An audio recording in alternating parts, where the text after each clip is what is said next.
जय श्री कृष्ण दोस्तों, स्वागत है तमारू मारी चेनल में। आज आपणे मंगळा गौरी व्रतनी विधि अने वार्ता करीशुं। पवित्र एवा श्रावण महीनाना पहला मंगळवारथी छेल्ला मंगळवार सुधी आ व्रत करवामां आवे छे। सवारे सूरजनो उदय थता पहला स्नान वगैरेथी परवारी पार्वतीजीनी पूजा करवी अने जो बनी शके तो उपवास करवो अने नहीतर व्रतनी वार्ता सांभळवी अने एक टाणुं जमवुं। वेवीसाळ थयेली कन्या पण आ व्रत करी शके अने सोहागण स्त्रीओ पोताना पतिना आयुष्य सुख समृद्धि तेमज संतान प्राप्ति माटे आ व्रत करे। वार्ता। रूपावटी नामना गाममां धरमचंद नामनो एक वणिक रहेतो हतो। तेनी पत्नीनुं नाम तारामती हतुं अने ते पण खूब ज धर्मिष्ठ हती। एक साधु रोज ते वाणिकना घरे भिक्षा लेवा माटे आवे पण भिक्षा लीधा वगर ज पाछा चाल्या जाय। एक दिवस धरमचंदे ते साधुनी जोड़ीमां 2 सोना मोहरो नाखी दीधी। तेथी पेला साधुए कह्युं, तमे निसंतान छे तेथी तमने तेमनी पासेथी भिक्षा लेनार महापापी गणाय, पण तमे मने भिक्षा आपी ज दीधी छे तेथी मारे तमने संतान प्राप्तिनो मार्ग बतावવો જોઈએ। तेथी तमे पूर्व दिशामां एक घोर जंगलमां माता पार्वतीनुं मंदिर छे, त्यां जईने तमे पार्वतीजीने प्रसन्न करो। वणिक तो पूर्व दिशामां आवेला घोर वनमा गयो अने पार्वतीजीनी खूब ज भक्तिभावथी सेवा पूजा करी अने तेमने प्रसन्न कर्या।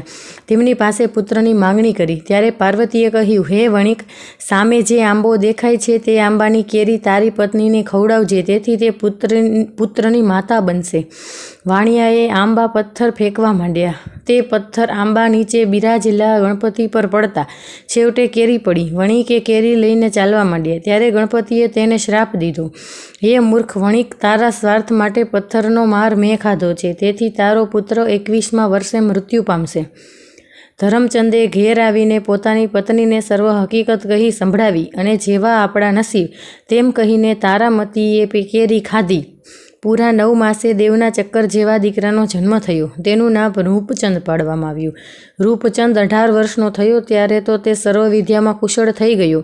आ बाजु वाणियो तथा तेनी पत्नी पुत्रनी चिंतामां खूब उदास रहता हता। गणपतिनो श्राप कोई काळे मिथ्या थाय तेम न हतो। 21मा वर्षे पुत्रनुं मोत नक्की ज हतुं। एक दिवस शिवचंद तेना मामा जीवराम साथे वेपार खेडवा निकळ्यो। मामो पण पोताना भाणेजनी मृत्युनी वात जाणतो हतो। फरता फरता मामो भाणेज मंछावटी गाम આવ્યા। पादरे टीमण करवा बेठा। त्यां आगळ एक सरोवर हतुं अने ते सरोवरना कांठे दीपा अने रूपा नामनी 2 सखीओ वात करती हती।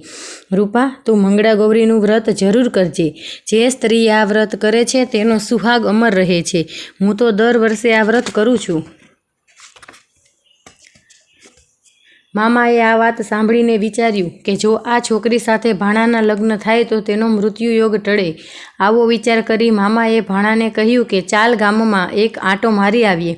मामा भाणेज बने गाममां आव्या। मामाए तो दीपाना पितानुं घर शोधीने तेना घेर उतारो कर्यो अने त्यां शिरामण कर्युं। त्यारबाद मामाओ धीरे धीरे दीपाना पितानी पोताना भाणानी सगाई बाबत वात करवा मांडी। दीपाना पिताए तो घरे बैठा गंगा जेवी वात थई। रूपचंद पोताना नामने अनुरूप सोहामणो हतो अने आवो रूपचंद जेवो सोहामणो जमाय अने आवा सारा सगा मळता होय तो शुं वांधो होय। मामा पोताना भाणेजने लईने घेर आव्या अने पोताना बहेन बनेवी बधी वात संभळावी अने खूब ज धामधूमथी माक्षर सुद त्रीजना दिवसे लग्न कर्या। दीपा तो परણીને सासरे आवी। लग्ननी पहली रात्रे शयनखंडमां सूती छे ત્યાં જ તેજના અંબારસમાં મંગળાદેવી સપનામાં આવીને તેને કહેવા લાગ્યા, જાગ દીકરી જાગ, ટૂંક સમયમાં જ એક નાગ તારા પતિને કરડવા આવશે અને જો તારો પતિ મૃત્યુ પામશે તો તેનું કલંક મને લાગશે। તેથી 1.25 મણ દૂધ ભરેલા માટલામાં 1.25 સેર સાકર નાખીને એ માટલું તારા પતિના ઢોલિયા પાસે મૂકજે।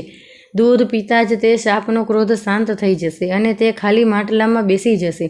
ત્યારબાદ તું પહેરેલો સાડલો ઉતારી માટલાનું મોઢું બાંધી દેજે અને સવારે તે માટલું તારી સાસુને તું આપી દેજે અને જો આમાં કાંઈ ભૂલ થાય તો તેમાં તું જવાબદાર, પછી મને દોષ દઈશ નહીં। સપનું પૂરું થતાં જ દીપાનો એકદમ જાગી ગઈ અને ખાતરી થઈ કે પોતે કરેલા વ્રતના પ્રતાપે જ મંગળામાં ચેતવવા આવ્યા હતા. એણે તરત જ સવામણ દૂધ મંગાવીને એક માટલામાં ભર્યું અને તેમાં સવાશેર સાકર નાખી અને તે માટલું પોતાના પતિના ઢોલિયા પાસે મૂકી દીધું. સમય જતાં એક સર્પ ફૂફાડા મારતો આવ્યો, પણ મીઠું દૂધ પીતા તે શાંત થઈને માટલામાં પેસી ગયો અને તરત જ દીપાએ પહેરેલો સાડલો ઉતારીને માટલાનું મોઢું બાંધી દીધું. સવારે માટલું સાસુને આપ્યું અને બધી વાત કરી. સાસુએ તો હરખાઈને માટલું લીધું અને સર્પને નદી તીરે છોડી મૂક્યો. ગામમાં આ વાત ફેલાતા સૌ સ્ત્રીઓ આ વ્રત કરવા લાગી.